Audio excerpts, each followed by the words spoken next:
ડભોઈ તાલુકામાં વિદ્યાર્થીઓ બેહાલ, 10 ગામો વચ્ચે શાળાના સમયે માત્ર એક જ બસ, 200થી વધુ વિદ્યાર્થીઓના ભવિષ્ય સામે સવાલ। પાસ હોવા છતાં ખાનગી ખર્ચ કરવા મજબૂર, વિદ્યાર્થીઓ બસમાં લટકીને મુસાફરી કરવા લાચાર। ડભોઈ તાલુકાના આદિવાસી અને ગ્રામીણ વિસ્તારોમાંથી આવતા વિદ્યાર્થીઓની સ્થિતિ દયનીય બની ગઈ છે।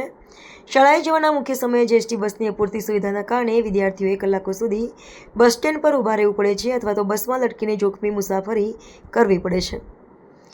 આ ગામોના વિદ્યાર્થીઓ રજળિયા। ડભોઈ તાલુકાના મુખ્ય 10થી વધુ ગામો અને વસાહતોના વિદ્યાર્થીઓ રોજ મુશ્કેલીનો સામનો કરી રહ્યા છે। સિમરિયા અને સિમરિયા વસાહત, પણસોલી અને પણસોલી વસાહત, મોતીપુરા, કબીપુરા, અમરેશ્વર, અકોટા દર વસાહત 200થી વધુ વિદ્યાર્થીઓ સામે માત્ર એક બસ। શાળાના સમયે આટલા બધા ગામો વચ્ચે માત્ર એક જ બસ ફાળવવામાં આવી છે। જોખમી મુસાફરી, એક જ બસ હોવાથી વિદ્યાર્થીઓને દરવાજે લટકીને જવાનો વારો આવે છે, જેનાથી ગંભીર અકસ્માતનો ડર રહે છે।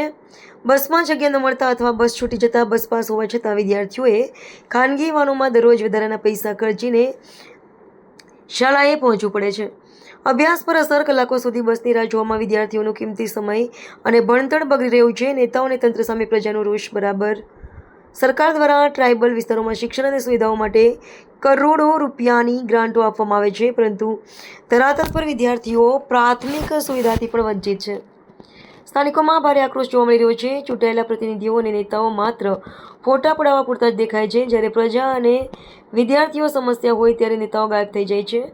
વિદ્યાર્થીઓ અને વાલીઓની સ્પષ્ટ માંગ। વિદ્યાર્થીઓ અને વાલીઓની સરકાર તથા એસટી નિગમ પાસે એક જ માંગણી છે કે શાળાના સમયગાળા દરમિયાન તાત્કાલિક ધોરણે વધુ 2 વધારાની બસો શરૂ કરવામાં આવે, જેથી 200થી વધુ વિદ્યાર્થીઓનું ભવિષ્ય ન બગડે।